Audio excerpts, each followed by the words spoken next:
Lumière Kaboulo TV, Lumière Kaboulo TV, Lumière Kaboulo TV. Réflexion avec R9, Fabrice R9, Fabrice. Mobali Mateo, balingaka mwasi lolenga ninyango, nengo sasalanga eleki makasi. Kaboulo TV yo, Lumière Kaboulo, réflexion, réflexion. Double CD Fantomas Engayo. Il est là, il a toujours. Barbito s'abonne, chaîne les amoko. Ça c'est dit, ma beaucoup t'as on a s'abonné. Bon bino. Donc mon yango na YouTube to zawana. Moko gaga. Réflexion trop bandela. Réflexion. Réflexion. Lumière Kambolo. Yangwana. Balai qui est ça la biso bien. Tous en simana pour et ça la G. Bongo. Toujours. Fumutsaku na ye ko zongisa ba eyano oyo ser nangai love atunaki alobaki 95% ya réponse fe utapa nangai 5% utapa batu mususu mboti nano pesa na bandika réflexion yo surtout balanda biso partout dans le monde donc bambote na bino.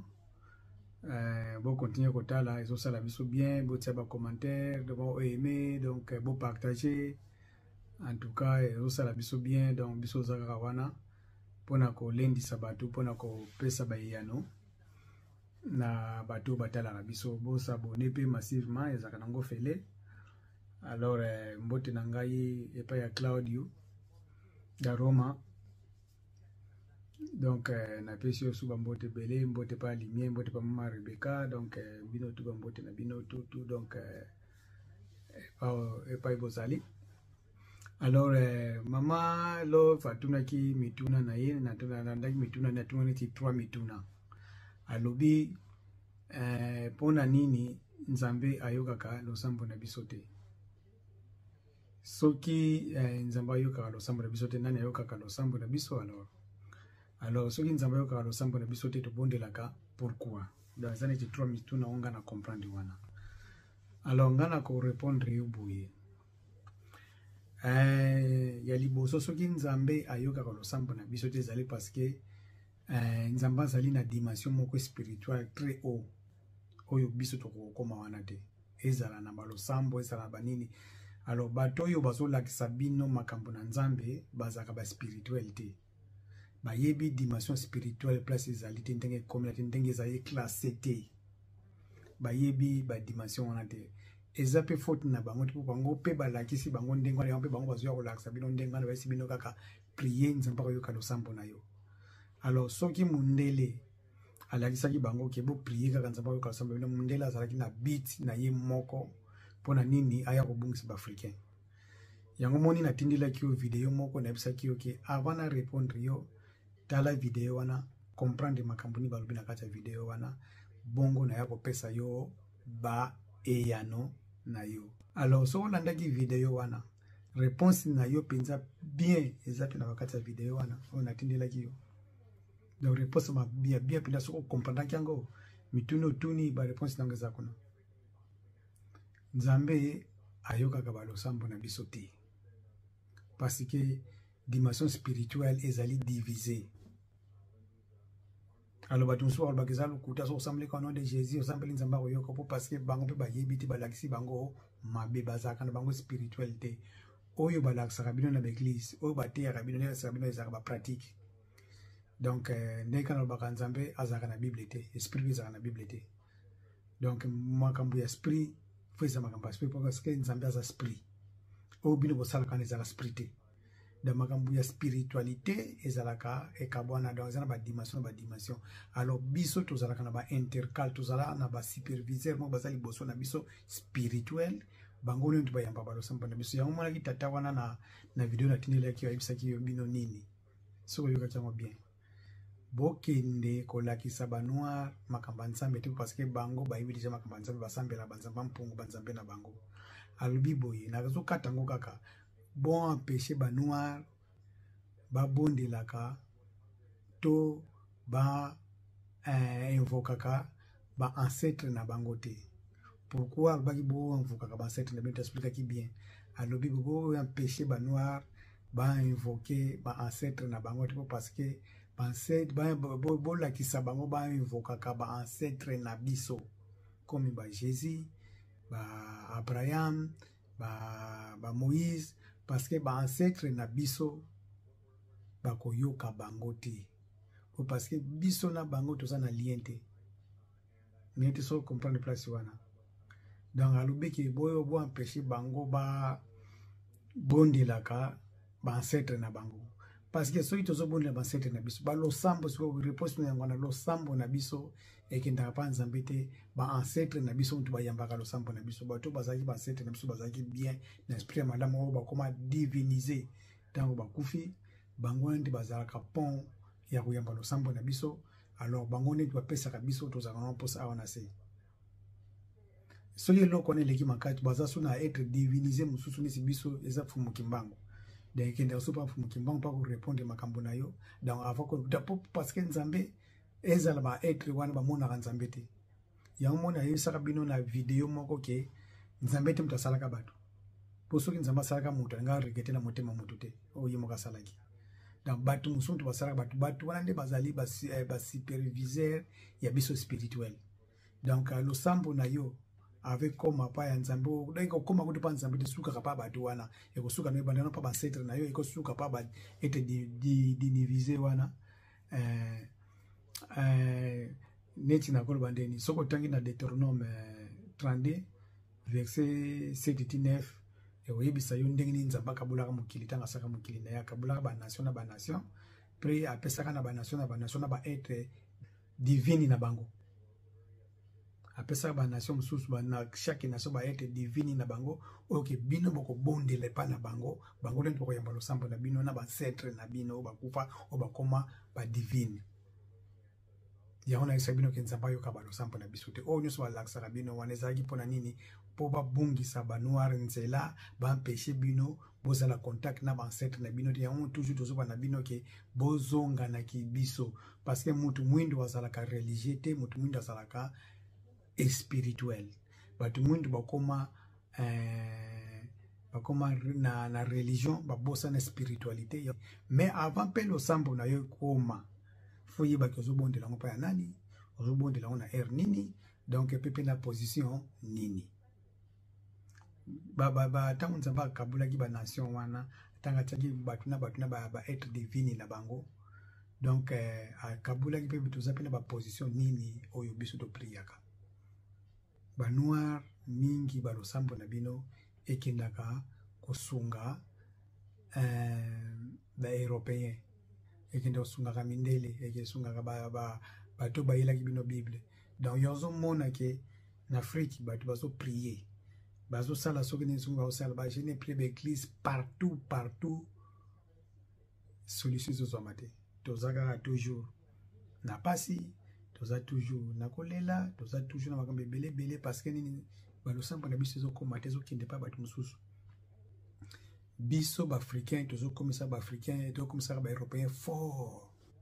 tango bino bozo bondelaka ba au nom de Jésus bozo bobengaka ba miso bondela kutu na ba koma ba Mohamed bobengaka ba Abraham ba Isaac ba Eli ba nani donc bozo komisa bango makasi spirituel koma kamutu bino bozo sambelezo kende kote wana batu wana ba yebi bino te ba être divine wana ba yebi bino te po parce que bazaya bino te bino na bango bozana lien moko te bino te bozo sambela ba sambela bino ke pa na bango comme bango fort spirituel ba mindele yango bazo mataka ka se ko mata biso dozo kita po parce que nyonso tu o ya biso ezo kende pa na bango mindele basala ki yango wana kanai ba yeba ke loni bazo sala so biso tellement que tozama na ngombe ezala to ba tozo meka ko expliquer tozo meka ko loba ke botika ni ba dozo mona biso ba demo to lingi makamba nzambe te est-ce que makambo na zo beza nzambe te est-ce que na peki ici mutu asambela na peki ici mutu ke na tindi mutu na ki satanisme non na zo ba ke moyen na bina ko sambela ndenge na bina ko sambela ezoko mate pa na biso pe tozana wa marque na biso mutu mwinda zaka na ba religion te ke onga na za catholique onga na za protestant onga na za soki chrétien nga so za te biso za bonte biso za ki ba spirituel tozali ba spirituel mundela longoli biso na spiritualité à cause biso na religion. Alors to perdre. Alors le réponse na yangwana nzamba yoka ka losambo na biso te parce que tozali na ba barrière pas donc losambo na biso kenda kava donc écouter les capane pour losambo ne les capane nzambe donc faut za losambo moko ezala ke donc ba divinité na biso ba kokiango te fumo kimbango kokiango te allez qu'est-ce que pas ya ba nzambe donc côté ba chrétien ceux qui losambo na ya koma yongo ba secte na ba chrétien neti ba Moïse ba Abraham ba kokiango te alors qui n'est pas maître na bango Jésus so ki Jésus nga kokiango te tant mususu ndi mutakoti ndango pa ya ou pa nzambe mais pour comment pa nzambe ça difficile d'ailleurs comment kana pas secte ya moni tata na bagi bon péché bango basambela ka bancêtre na bango te parce que botinda bango basambela bancêtre na biso bakoyoka bango te tant que bancêtre na biso yoka bango te donc ba losambo tu ba chrétien bosa ba noir tu ba chrétien losambo tu bosa la ka boy ba ko kenda na ngopa na biso te kenda sala ka pelo mo te ba miracle bo mona ka ota mususu lobiko bo mona kana sambele lobiko na moni guérison e wuti nango kote wana te ezaka ba koko na yo bazo mona yo ndengo zo sambelo zo lela malgré bazana ba regret ya bo bondi la ka bango bo invoka ka bango bino bozo invoker na bino ba koko ba mususu pasi wani zo sala bango ka bon tika kana na guériri ye kaka tika kana bigisa na ngai bazo bigisa biso ka paka la grâce bazo ki bana na biso babungi na bango nzela mendenga zo lela antukana tike ndengo na tika kana bigisa yango mona ba losambo nezo gangi no de Jésus okasi Jésus mtabigisi yo za na Jésus te eza na ngaka ba koko na yo oyo bakufu bakoma ba divine bango nde mutu basala ka ke donc babikisa yo na basansi wana ba sete na sonde bayamba mabondeli na biso donc deke ndanga pa musute ya moni biso za kani tanto bela ke bobelela bakoko na bino tozo na pa bakoko na biso po bango nde mutu bakome ba sete na biso bango nde bakoma ba être spirituel na biso bango nde bakengela na biso alo mutuna no ya suki za nini na koma kyango wana mabondeli soki po na nini to bondelaka po na nini soki nzamba yo kaka losambo na biso te alors na expliquer awa bien boye mutu wa bondelaka te po na nini nzamba yo kaka losambo na ite mutu biso to bondelaka pona koma spirituel oyo bakosaka bino yake bondela po nzamba yo kaka losambo na ozala contact na die Louvunu donc nzamba ozana contact note pour soko totangi pe na Bible na bino mona zobosa na verset Jésus alobi tata oya tindinga ayuka na kate aloba na kate asola na mutu te wana maître Jésus abi mutu atindinga tata atindinga ayuka na kate amona na kate aloba kate donc asola na mutu te alors to sambela kate pa ya nzambe to sambela ka poto koma spirituel parce que nazo zongilizaka mituna ngizanyo sya kokangama nazo zongila yo kaka mutu mwindu azalaki religiosité mutu mwindu donc azaki makambo te ngai boye mutu mwindu azalaki spirituel donc tozaki ba batu moko ya nature to sala ka nitika ki balongoli yo na nature ba commission artificielle kaso bebite donc biso siko na kolo bande nini mutu asambelaka po akoma spirituel asambelaka teke po nzamba yoka yo po koma soki contact na die te mutu asambelaka po koma spirituel tanto koma spirituel la sala nini mutu soko koma spirituel okobuka ba barrière nyonso to ya vie tangu na koma spirituel na kobanga mutu te na kobanga esprit mabete na kobanga démon te na kobanga soki nani te parce que ngamo na koma spirituel kwa vwe ya déjà sina mona kyango likambo moko ave sala manga déjà sina kata kyango mulimu mabe ava ya pana yo ye moko déjà donc ayebi déjà jo na za spirituel na kopusana te yango na biso sala ka bambila et pona nini pona koma spirituel na pusa na pene ba divinité na biso tozana na contact na bato ba set na biso bakufa po bango bakoma ba esprit yango ni mundela kosi bato na Bible wana eza kokosa laisser les morts enterrer les morts eza na relation mon côté bato bomoyi na bato bakufa lovunu soki relation moko ezalaka te yo kana tangela bino sikoyo Jésus akendaka kobondela Eli na Moïse babimelaka ye na montagne imeya zaka na bomoyi baba wana babima bakufaka déjà. Tant babi que il n'y a pas de relation entre les morts et les vivants.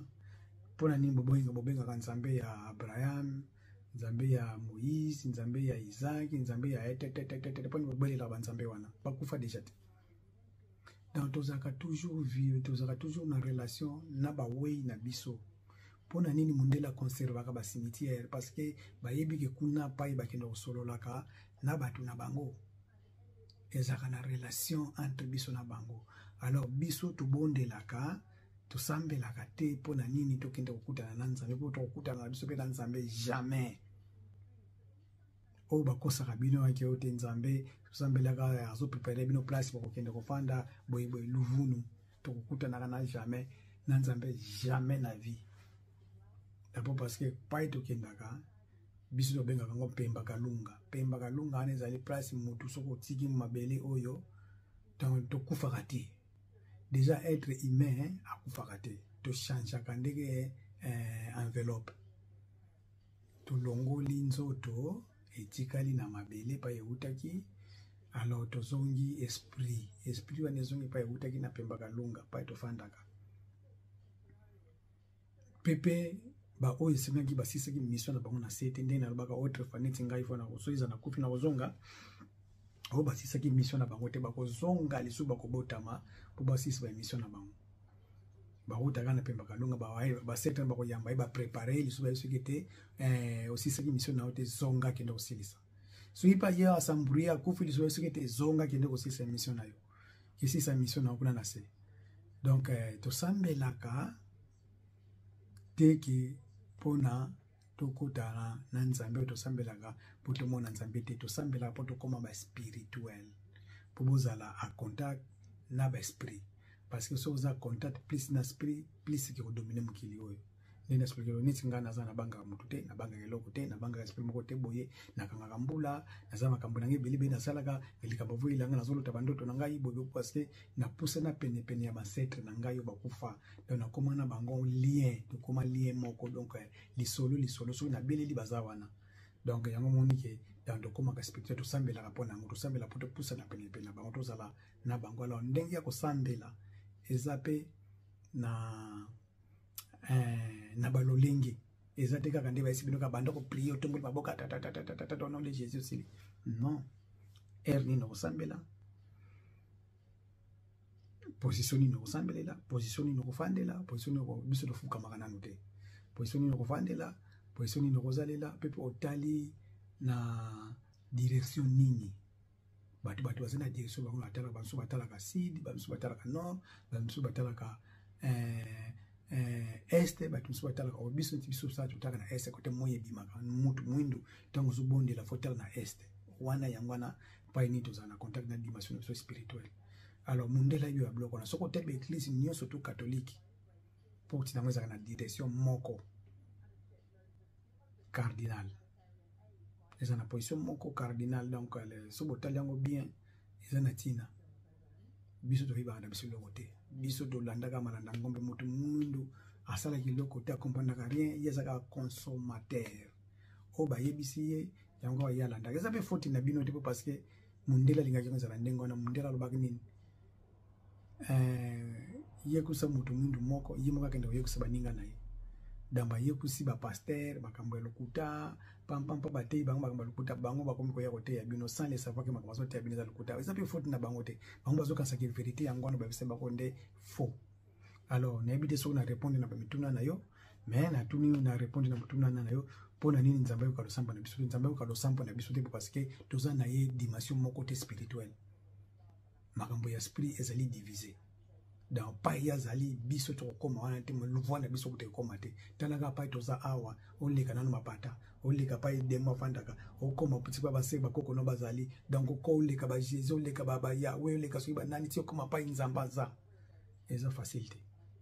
dans yango na ba ke Nzambe ayoka ka losambo na biso te na sens moka ndengo na esa te ki bo sambela te sambela no me yo sambela pa na po parce que pa Nzambe wana nde ba kosa bino Nzambe yo ka ngote po parce que dimension spirituelle na eza très élevée au place ya yo komate ayoka kuleta vwano te ayebi yo pete parce que tozana bato baza likolo na biso oyo baleki tozana ba dimension moko donc o baleki biso pa biso to kokoma kate bango bazana nuwana alo nzambe kutu donc to komona kete yana baki ke nzambe ayoka ka losambo ya moto te po aza muninga na biso te to yebi ete ayebi pe yo te o tu yo salaka esuka pa ba ancêtre esuka pa ya ba Yahweh esuka pa ba Jésus et pa ba soki ba nani esuki wana ekoma te to yana baki nzambe ayoka ka losambo ya moto te ya mibale ezalaki ke nani ayoka losambo na biso bato bayoka losambo na biso za bancêtre na biso oyo batika biso bakoma baetre divinisé bango wana nde motu bayoka balosambo na biso oyo ya misato sikoyo tosambelaka mpo na nini tosambelaka mpo tokoma baetre spirituel mpo tokangama na esprit na bato na biso bakufa tokoma espirituel mpo parce que motu mwindu ya liboso abotamaka deja spirituel mundele mutu aye kolongolwe na ta esprit akomisi na ta religion alongoli na esprit akomisi na ta religieux donc tokoma ba religieux okoti na religion obosani spiritualité okomiki il faut na belela na saint esprit to benga saint esprit te okende biso zaki na baso benga saint esprit parce que ngamo na saint esprit alors kota kaka na spiritualité na ba divinité na yo na so mama okopesa nga raison nyuso tu yayo kuma kofunga mokobanga so loko te mutu akopusa na pene pene ote bakaba mapambe oya te business no mutu akopusa na te po parce bazo batija ki naza solo la déjà na esprit nga za bon ngapo ya pa na ngai dans fopika po déjà que na banda ka déjà na ko beto wa moni ki zalo kuta ya komeka olala combien ba meka ngai nga combien ba meka nga balala bundisinga penda bundisinga yimo kaka tula mwisi sasa aswa moninga na ko timu tuna se pona beti na butu ngaza bon po parce que naza na bi o nganaza donc omoni mundele tanga zo longola biso na nature alko tse biso artificiel ezaka ndenge basala biso na spiritualité ba longoli biso na spiritualité ba côté biso na religion ba komisi na ba religieux botikale so ba spiritualité te l'esprit kei beaucoup maresko pobo zongi sango à travers ya bambila ko contact na bande ko na bino bakufa donc po bangon pakingela biso parce que to ba konge to belela ka pe ba o bazaki ba tumabete o pe bazaki ba kadia pemba awana se ba kosunga bino te alors to belela ka ba o bazalaki ba to malamu soko zana zo bondela ozo sala bambila na esprit ya malamu na esprit penya spiritualité ya malamu ba o pe bazaki ya bien ba mutu ba yaka ezadi mutu nyoso ka mutako ya no. Donc c'est ça yango wana dans tozali donc eza ndenge moko ke bazolisa biso biloka mabe ya komela mabe mpepa mabe lelo bato bakombela dans balongoli bino na naturel o tozalaki o nzamba salaki biso bakoti na vie moko artificielle po bokufa va mondela sala ndenge wana longoli biso na temps spirituel akoti biso na temps moko religieux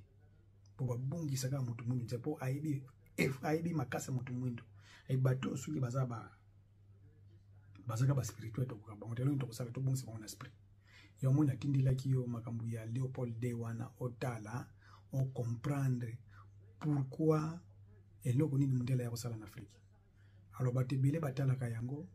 ba comprendre na bango te batebele ba yoka yango batika kaka esala ka ndengo na itikali ka ndengo na ngana tikali ka bongo mais alobi na bino makambu vrai oyo kufungola bino bongo soki kufungola bino mémoire te alors on ndeko nanga ida na si bofungo mémoire na deuxième monde ngana soki nanga wana soko moni ki na répondre na mituna na yo c'est bon soki po moni te na bandira na façon mususu na ko bandela tozana pona bino matondo alors nzamba mpungaza na bino elomo kana kusenga tuzongela nzela ya bokoko na biso ezali nzela ya kisatanisme te batinda bato kuna te boke invoquer satan to sala pe bakisi te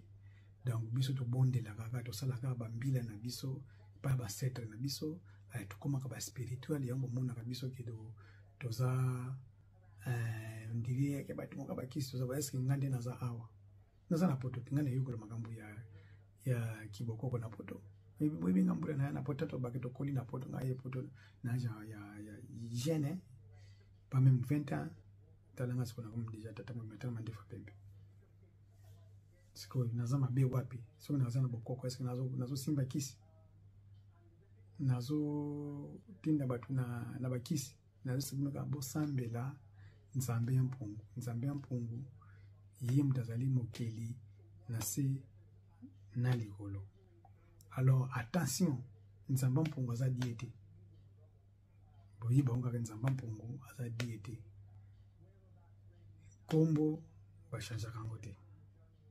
Die aza die, nzambe ya mpungu aza nzambe ya mpungu. Biso nzambe na biso ya mpungu aza nzambe ya bolingo. Nzambe moto asali likolo na se ye moto akrea asala nyonso tu oyo biso tomonaka dans outil pa na ye. Donc nzambe mpungu moto asala ba biloko wana ye moto akrea likolo na se. Nzambe mpungu aza nzambe bolingo, abomaka te, asalaka bato mabe te, abomaka ne mpe bato te mpo parce que ayokaka ne mpe bato te. Mais soki okie na Bible, nzambe oyo bobengaka die kuna abomaka, aboma bato na mai, aboma bato na moto, aboma bana, aboma boma atanki biso nzamba mpungu aboma te. Nzamba mpungu azaka nzamba bolingo. Alors tozonga na bokoko na biso tokomona nkemba so bolingi Afrique telema parce que biso toza pas même 5% oyo tozobundela makambo oyo yo tokokoma kaka ta 51% pa bokoma omona changement na Afrique. Afrique soki ezomarche te na spiritualité na biso toza te, toza kokufa, toza kolala biso tolamuki, tozolinga tolamusa mpe bandeko na biso, mais kaka bandeko na biso baafricain bazofinga biso. Bango bazotinda ba pouvoir na bango paya bapaya, ba spirit na bango paya bapaya. Alors tant que bapaya toujours bazo gagner mona te mundela sambela raté. So boya na poto mundela priya raté, mais ba église na bango eza toujours ya kotonda, eza kutu moins na batu, mais ba pouvoir na bango zo mata kaka. Pourquoi? Bino nyoso ba africain boza na kati wana bozo tindela bango ba pouvoir tango sambela ka au nom de Jésus ekekuna, au nom de Jésus ekekuna, bango bazo koma fort bazo vimba biso tozo kita, tozo diminuer bakoko na biso, tozo diminuer dans spiritualité, tozo diminuer création na biso, tozo diminuer créativité, donc créativité na biso, tozo diminuer ba pensée na biso, tozo diminuer news parce que eloko nyonso tout avant mona na monde physique et autre na monde spirituel. Na monde spirituel so boza faible, na physique pe boza faible pour ça eloko te. Bato boza la fort na monde spirituel ba on dominer bino.